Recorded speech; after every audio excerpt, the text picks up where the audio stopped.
June 28, 1971. Columbus Circle, Manhattan.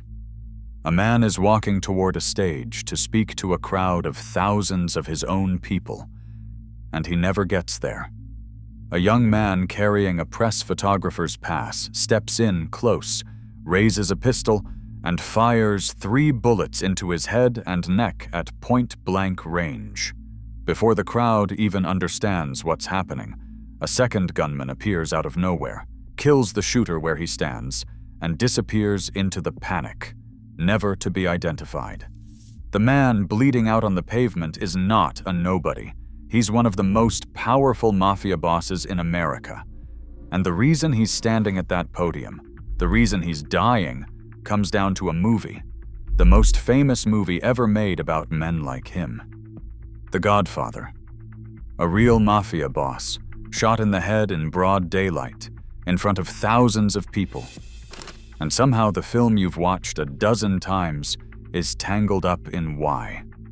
This is the true story of what the real mafia did to the Godfather, and what the Godfather did back to them. And I want to make you a promise, because by the end of this, you're not going to watch this movie the same way again. The wedding scene, Luca Brasi's speech, Sleeps with the Fishes, Moe Greene. Real mobsters are hiding inside all of them.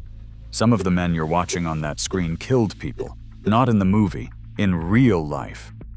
But here's the part that turns this from a good story into a strange one. The mob went to war to stop this film from ever being made. They threatened it, they shook it down, and a man died in its orbit. Then, once it was finished, something happened that nobody saw coming. The movie started changing them back. So keep one question in your head the whole way through. The mob against the movie. By the end, who won? To understand how a mafia boss ended up bleeding out over a movie, you have to understand one man, because without him, none of this happens. His name was Joe Colombo, and he broke the single oldest rule in the mob. Every boss before him had survived by staying invisible, never photographed, never quoted, never known. Colombo did the exact opposite. He went looking for cameras, he held rallies, he gave interviews. And his last and strangest war wasn't against another family, or even against the FBI that was hounding him. It was against a movie. Hold on to that hunger for the spotlight, because it's the thing that builds everything he's about to build, and it's the thing that gets him shot. He ran one of New York's 5 families. But the family business isn't what makes him matter here. Here's how it started. The FBI was breathing down his neck, investigating him, following his family, making his life miserable. And instead of going quiet, the way a smart mobster does, Colombo did something audacious. He went public and recast himself as a victim. Not a criminal being investigated, but an Italian-American being persecuted for his heritage. In 1970, he founded the Italian-American Civil Rights League. "There is not a mafia," he told reporters. "Am I the head of a family?" "Yes. My wife and 4 sons and a daughter. That's my family." He'd married Lucille back in 1944, and together they had 5 children. Remember them, because they're the ones who are going to be standing around a hospital bed before this story is over. And the nerve of it worked. Within a year, he'd filled Columbus Circle with 100,000 people at a single rally. This was a political machine, which is exactly why Hollywood couldn't just wave him off. Because Colombo had already pulled off something no mobster was supposed to be able to do. He'd forced the federal government itself to stop using the words Mafia and Cosa Nostra in its own press releases. A man who could edit the FBI's vocabulary was not going to lose to a movie studio. Or so it looked. So when he learned that Paramount was adapting Mario Puzo's novel, a book whose working title had once been simply The Mafia, the exact word he'd spent years trying to erase, it wasn't a movie to him. It was a personal insult, and he set out to bury it. What came next was a siege. The producer of The Godfather, a man named Al Ruddy, started finding threatening notes. Paramount's chief, Robert Evans, got harassing phone calls. Then it stopped being phone calls. The LAPD warned Ruddy he was being followed, and he took to swapping cars with his staff to shake the tale. One night, a car he often drove was found shot to pieces outside his assistant's house. This wasn't lobbying anymore. This was a threat with bullets in it, and Colombo held the one card that could kill the movie outright. The league threatened to pull the Teamsters, the truckers and crews the New York production couldn't run a single day without. He didn't need to ban the film. He could simply make it impossible to shoot in his city. But the mob wasn't the only powerful enemy this movie had made, and the second one might have been angrier than the first. Because there's a character in the book, Johnny Fontaine, a singer whose stalled career gets rescued by a mob favor and a band leader's suddenly broken contract, and one very famous man was absolutely certain that character was him. Frank Sinatra. Sinatra was enraged. And when he and Puzo finally crossed paths at a restaurant called Chasen's in the summer of 1970, it went badly. Sinatra wouldn't even look up from his plate. He called Puzo a pimp. And as the humiliated author walked out, Sinatra shouted after him, "Choke!" Now, to be fair to the record, it never turned physical, whatever the dramatizations have suggested since. And Puzo always insisted Fontaine wasn't a portrait of Sinatra. But the association was one Sinatra could never kill. And it's why he threw his own weight against the film, too. So before a single frame had been shot, The Godfather had made enemies of the two most dangerous kinds of powerful men in America: a mafia boss and Frank Sinatra. Here's where the story turns. And here's the part you've never noticed, even though you've watched this film a dozen times. Because there's a deal cut with a real crime boss baked directly into the movie, and it's hiding in plain sight. In 1971, Al Ruddy sat down with Joe Colombo and made an agreement. The terms are on the record. The words Mafia and Cosa Nostra would be struck from the entire film. The League would get to read the script, and the proceeds from the movie's New York premiere would go to the League's hospital fund. Now go back and watch The Godfather again, and listen for it. The most authentic mafia movie ever made, the one real gangsters would swear was true to the bone, never says the word mafia. Not once. That silence you've never noticed is a handshake, a deal with a man who'd be dead within weeks. And it was a real deal, with real consequences. When the story broke in the Wall Street Journal, the head of Paramount's parent company, Charles Bluedorn, was so furious the stock took a hit, and he fired Ruddy on the spot, only to rehire him days later when Coppola refused to make the movie without him. So the mob had won. Colombo had bent Hollywood to his will, the same way he'd bent the FBI. He'd reached into the most powerful film studio in America and quietly rewritten it. And then, weeks later, he was on the pavement at Columbus Circle. But that deal did something else, something far stranger than removing a word.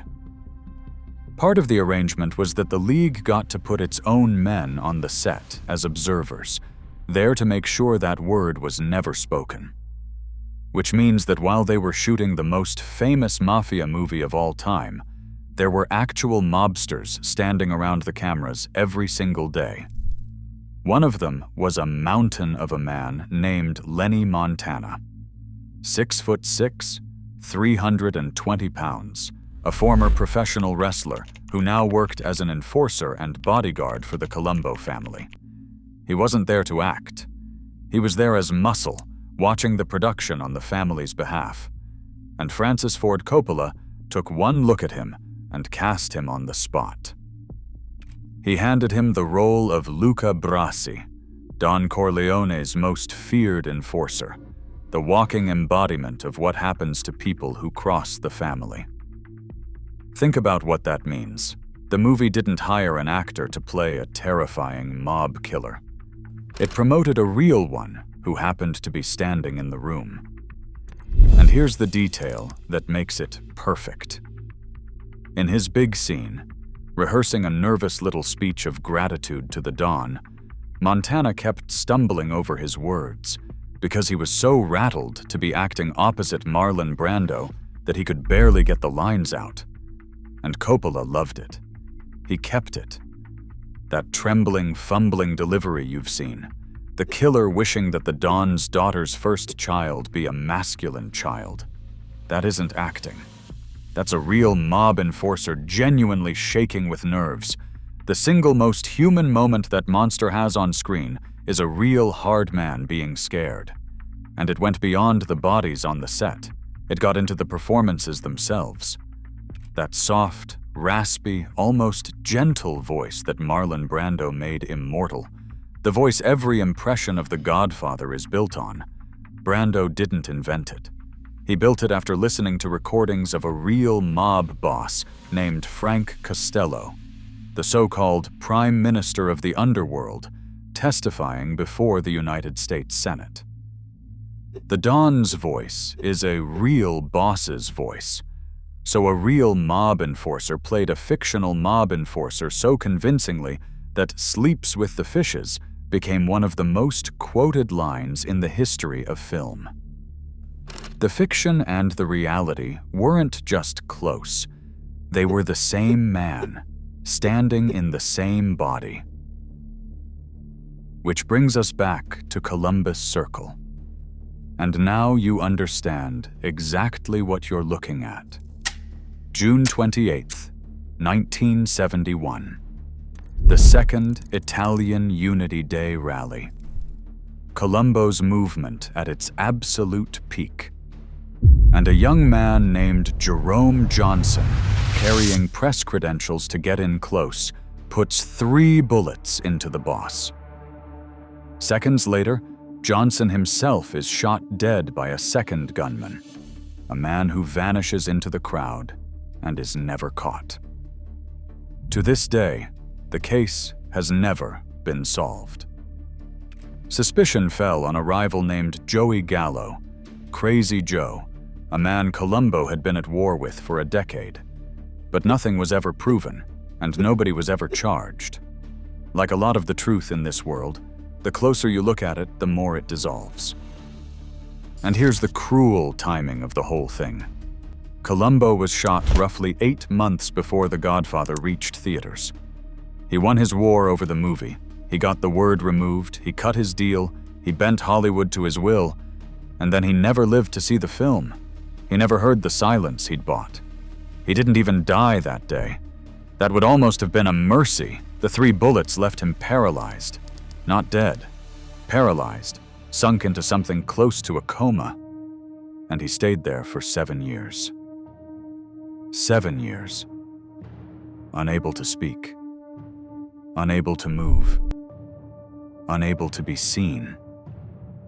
The most publicity-hungry boss in the history of the American mob. The one man who lived to be looked at, who built an entire empire out of standing in front of cameras, spent the last 7 years of his life as a silent, motionless body in a bed. The spotlight went out, and he was still in it.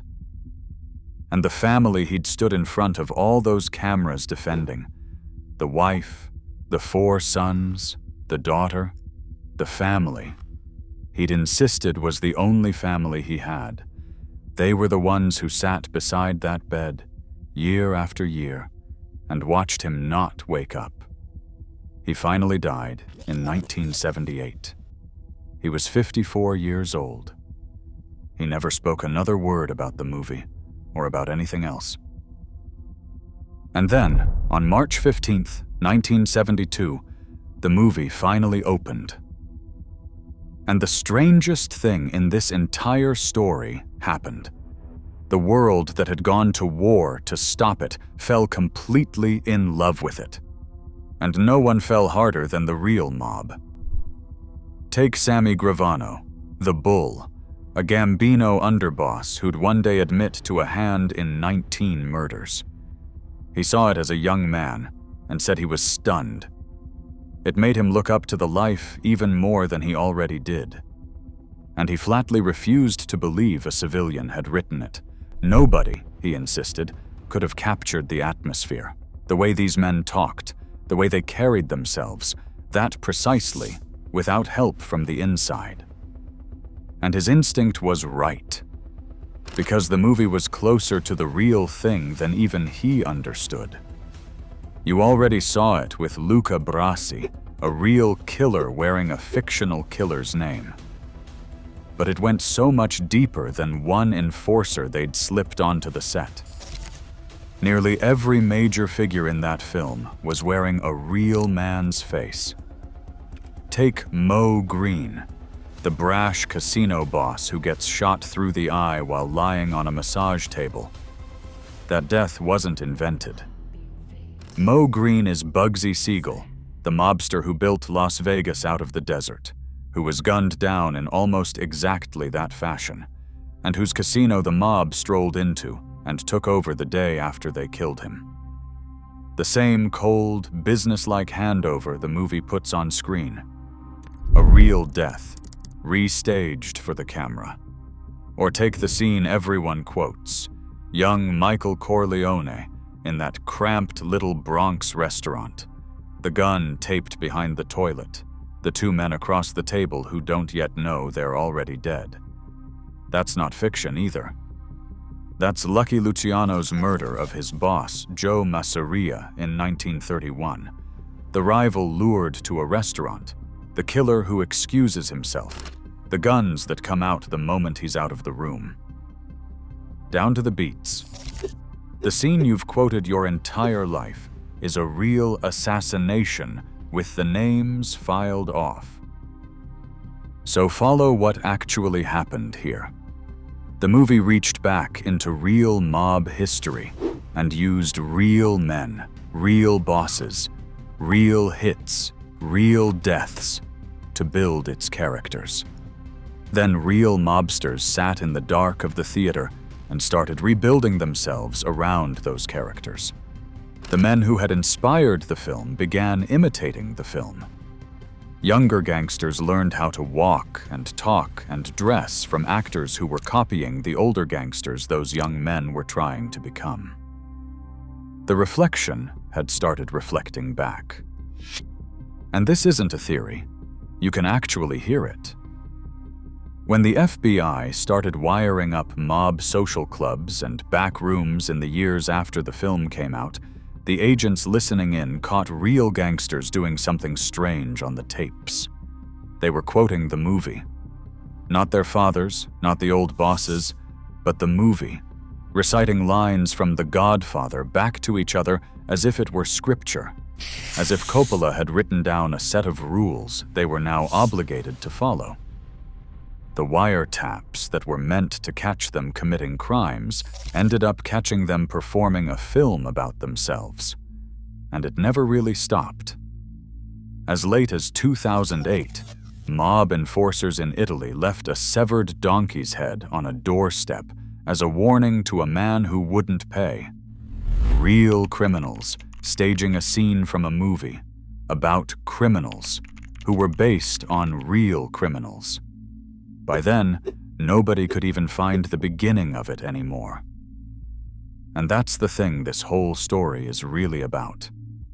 Mario Puzo swore to his grave that he'd never met a real gangster, that he wrote the whole thing from research, from listening, from imagination. And the mob refused to believe him, because it was simply too accurate. Real men shaped the characters.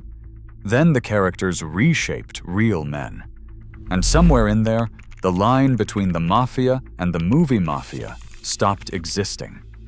Look at what happened to everyone who touched it. Joe Colombo, dead and silenced, his movement dissolving the moment he was gone. The man who fought the film erased, while the film became immortal. Frank Sinatra, who spent every ounce of his fury trying to bury Johnny Fontaine, and lost, because that character is now the single lens through which millions of people remember that chapter of his life. Lenny Montana, the enforcer who became an icon, who died of a heart attack in 1992, and who could never once outgrow the fictional killer the movie had turned him into. Every real man in this story turned out to be temporary. Only the movie was permanent. So, who won? The mob tried to kill the Godfather and failed. The movie outlived the boss who fought it. It outlived Sinatra's fury. It outlived the men who quoted it in wiretaps and the men who hunted them down. Every real human being in this story lost. The myth won everything. And here's the last irony, the one that closes the whole thing. Joe Colombo went to war over a single word. He wanted Mafia gone from that movie. The word Mafia is not in The Godfather. That one missing word, bought with a handshake and paid for a few weeks later with 3 bullets at Columbus Circle, is the only mark he ever left on a film that would outlive him by half a century. Picture Luca Brasi one more time. The enormous man in Don Corleone's study, trembling through his careful little speech. A real killer, genuinely shaking, pretending to be a killer. In a movie the real killers first tried to destroy and then fell in love with. By the end, you couldn't say anymore which one was the copy, the men up on the screen or the men down in the dark, watching, learning how to be themselves. But there's one man who never got to watch. While the whole country was falling in love with the movie he'd tried to kill, while wise guys were memorizing its lines and dressing like its characters and quoting it into FBI microphones, Joe Colombo was lying in a bed upstate, paralyzed, silent, the light gone out of him. 7 years. He never saw a frame of it. He never heard the one thing he'd won, that missing word, the silence where Mafia should have been. The most famous Mafia movie ever made was rewriting the world outside his window, and the man who'd forced it to change couldn't turn his head to look. He lived to be seen. And in the end, the only thing anyone remembers seeing is a movie he lost.